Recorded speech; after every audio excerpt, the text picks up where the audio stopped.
नमस्कार। डॉक्टर भीमराव अंबेडकर विश्वविद्यालय के सामुदायिक रेडियो स्टेशन 90.4 मेगाहर्ट्ज आगरा की आवाज पर मैं पूजा आपका पुनः स्वागत करती हूँ।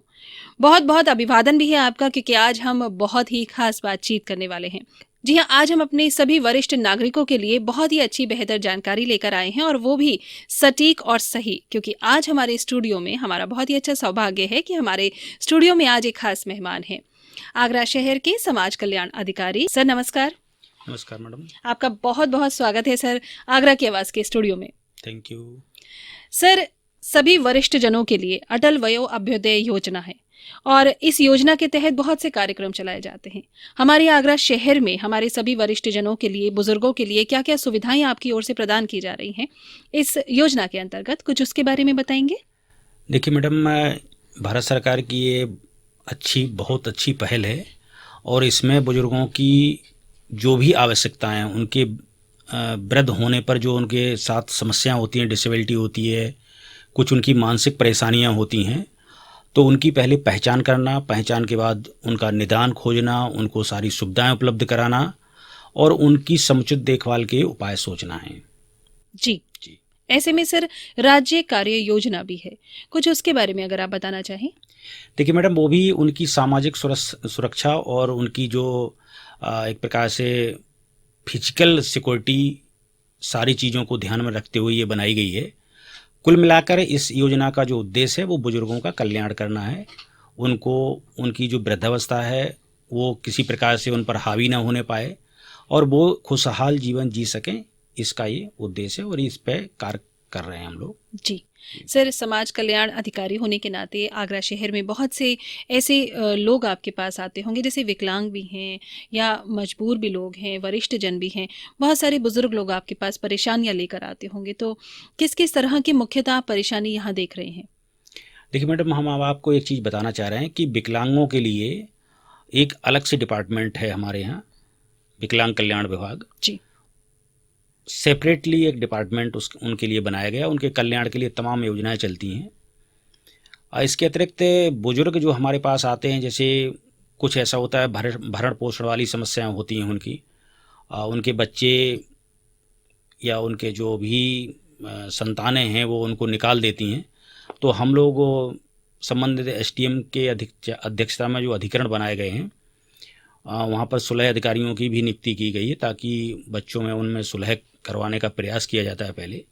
अगर वहाँ से कोई आदेश होता है तो फिर हम उनको अपने यहाँ एक कीटम झील के पास वृद्धाश्रम भी संचालित हो रहा है, हम लोग वहाँ पर रखते हैं उनको, और उनको उस वृद्धाश्रम में रहने खाने से लेकर मनोरंजन तक उनकी सारी सुविधाएं निःशुल्क हम लोग उपलब्ध कराते हैं। वाह, ये सरकार की ओर से निःशुल्क उपलब्ध कराई जाती है। ऐसे में उनके मनोरंजन का, उनके स्वास्थ्य का भी आप लोग ध्यान रखते हैं। बहुत और अच्छा। उसमें समय समय पर हम लोग कैंप भी लगवाते हैं, सीएमओ साहब की तरफ से कैंप आयोजित होते हैं, ताकि उनका हेल्थ चेकअप भी समय समय पर होता रहे। तो ये काम भी हम लोग उस वृद्धाश्रम में करवाते हैं। बहुत अच्छा जी। और अगर संतानें कई बार नहीं मानती तो क्या सख्त कार्रवाई भी की जाती है? बिल्कुल, उसके लिए आदेश हो जाता है कि भाई आप इनको रहने के लिए जगह देंगे, भरण पोषण के लिए इतना मंथली इनके खाते में पेमेंट करेंगे, इस तरह की कार्रवाइयाँ होती हैं। आप क्या सोचते हैं सर, किस तरह से हम अपने बुजुर्गों को सक्षम बना सकते हैं, आर्थिक रूप से भी, मानसिक रूप से भी और शारीरिक रूप से भी? देखिए, इसके लिए आर्थिक रूप से हम बात करें जहाँ तक, तो हमारे यहाँ से एक पेंशन योजना चलती है, वृद्धावस्था पेंशन योजना। उसमें गवर्नमेंट 60 साल से अधिक आयु वर्ग के जो हमारे बुजुर्ग हैं, वो गरीबी रेखा के नीचे जो रह रहे हैं, उनको 1000 रुपये प्रति माह की दर से तिमाही किस्त के रूप में हम लोग डीबीटी के माध्यम से उनके खाते में पैसा देते हैं। और फिजिकली एक्टिविटी की आप बात कर रहे हैं, तो उसके लिए हमने बताया है, जैसे कि हमारा जो वृद्धाश्रम है, हम लोग वहाँ पर उनको योगा, उनका ध्यान, प्राणायाम, घूमने टहलने की जो व्यवस्था है वो सब अरेंज करवाते हैं। और मानसिक रूप से उनको मजबूती मिले, इसके लिए कई डायमेंशन में हम लोग काम करते हैं। जैसे उनके मनोरंजन का साधन हो, जैसे बुजुर्ग होते हैं कुछ भजन कीर्तन करते हैं बहुत अच्छा, कुछ छोटे मोटे वर्क भी कर लेते हैं वो लोग, जैसे कोई कढ़ाई जानता है, कोई दोना पत्तल बनाना जान रहा है, कोई कुछ कर रहा है, कोई कुछ कर रहा है, इस तरीके से वो। और सबसे अच्छी चीज़ ये है कि अगर पति पत्नी दोनों लोग साथ में हैं तो हम लोग कोशिश करते हैं कि उनको एक ही जगह और एक ही कमरे में उनको दे दिया जाता है।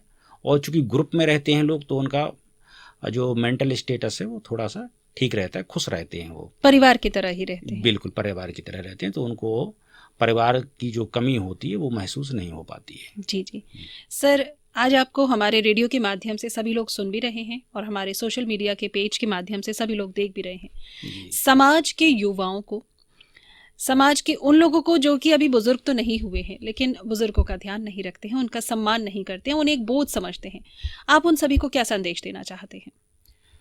देखिए, मेरा इस मामले में ये मानना है कि जितने भी युवा हैं वो ये मान के चलें कि उनको भी किसी दिन उस एज में पहुंचना है जिस एज में आज उनके माता पिता हैं जी। या उनके पड़ोस में या उनके गार्जियन के रूप में कोई रह रहा है, तो हम सबको वहाँ पर पहुँचना है।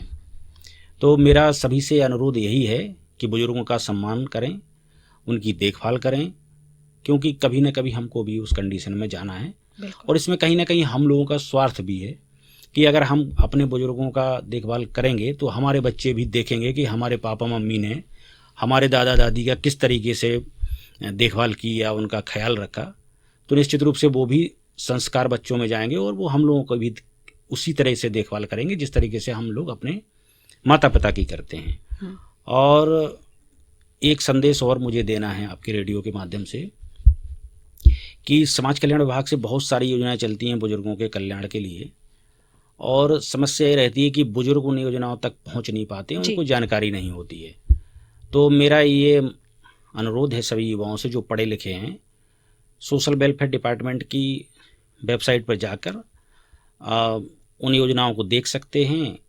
और सबसे बड़ी समस्या ये है कि हमारे यहाँ की सारी योजनाएं ऑनलाइन हैं, तो सबसे बड़ी समस्या उसमें ये आती है कि बुजुर्ग ना तो अपना अकाउंट खुलवा पाते हैं, ना उनके पास आधार कार्ड होता है, इवन उनके पास आय प्रमाण पत्र भी नहीं होता है। अच्छा। तो ये सारी चीज़ें अगर आप उनकी हेल्प कर दें और ये सब बनवा के कागज़, और उनका जिस योजना के तहत वो पात्र हैं, जैसे पेंशन ही है, तो अगर वो पात्र हैं तो उनका फॉर्म फिल करा दें।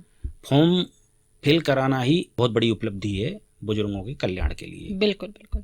और इसी के तहत सर हमारा ये जो कार्यक्रम है, खास कार्यक्रम हमारे बुजुर्ग हमारा अभिमान, ये हम चला रहे हैं। मैं आपको बताना चाहूंगी भारतवर्ष में पूरे 501 सामुदायिक रेडियो इस समय काम कर रहे हैं, जिसमें से चुनिंदा 200 सामुदायिक रेडियो को ये सरकार की ओर से, यानी कि सामाजिक न्याय और अधिकारिता मंत्रालय के प्रायोजन में कम्युनिटी रेडियो एसोसिएशन द्वारा निर्मित ये कार्यक्रम है, जो कि अटल वयो अभ्युदय योजना पर आधारित है। और उन 200 कम्युनिटी रेडियो स्टेशंस को ही ये योजना दी गई है, ये प्रोग्राम दिया गया है, जिसका नाम हमारे बुजुर्ग हमारा अभिमान है, और हम भी उसी पर लगातार कार्य कर रहे हैं।